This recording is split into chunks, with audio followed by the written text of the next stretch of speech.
السلام عليكم ورحمة الله تعالى وبركاته.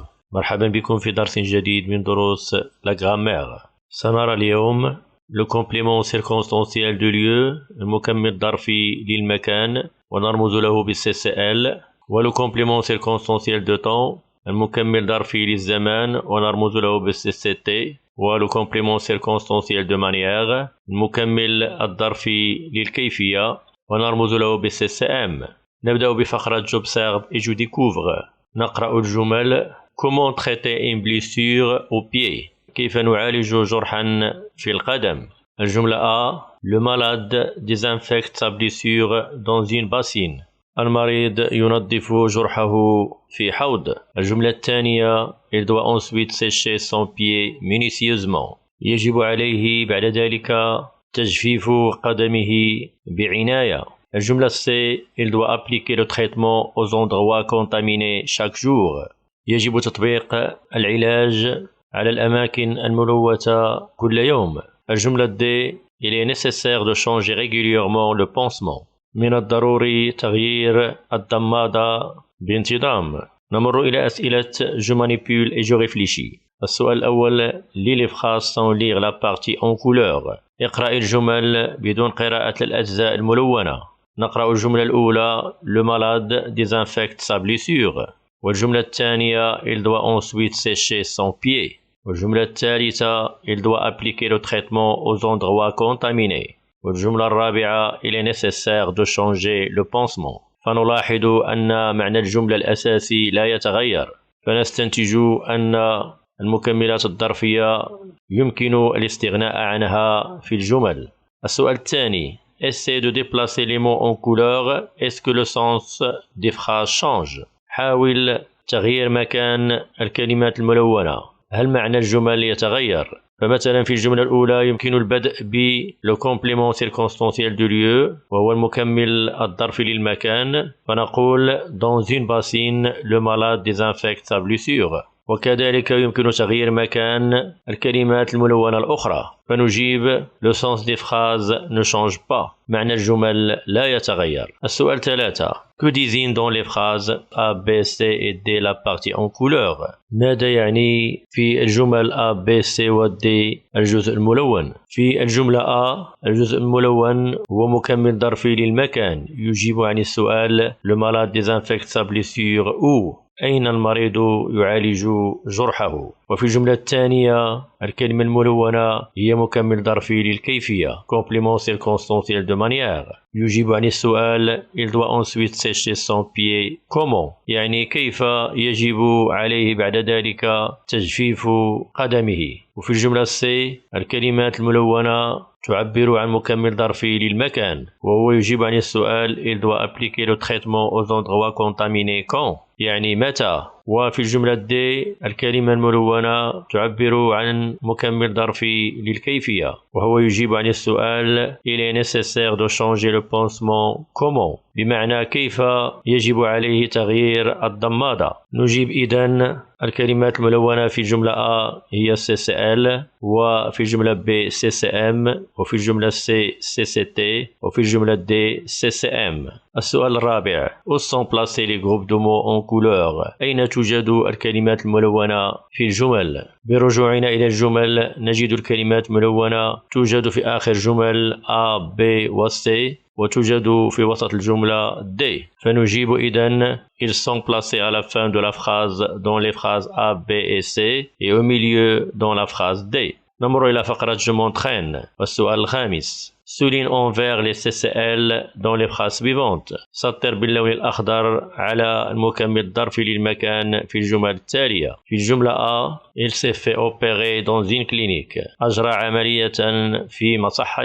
وعبارة dans une clinique في مصحة هي CCL مكمل ظرفي للمكان. وفي الجملة الثانية أمين s'est blessé à la jambe. أمين جرح في ساقه، فتكون عبارة à la jambe في ساقه complément circonstanciel de lieu مكمل ظرفي للمكان. وفي الجملة C tu prendras ton goûter dans la cuisine. ستأخذ وجبتك الخفيفة في المطبخ. وعبارة في المطبخ dans la cuisine هي مكمل ظرفي للمكان. وفي الجملة D brosse-toi les dents dans la salle de bain. نظف أسنانك في الحمام. وعبارة dans la salle de bain في الحمام هي مكمل ظرفي للمكان CCL. والسؤال السادس souligne en bleu les CCM et entoure les CCT.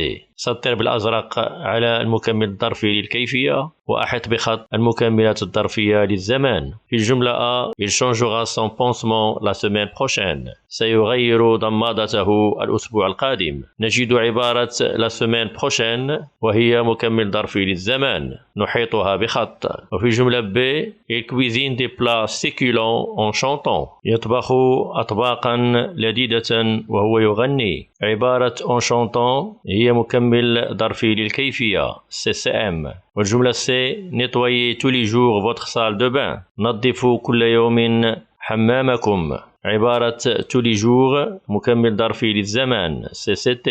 وفي الجملة D il s'énerve facilement.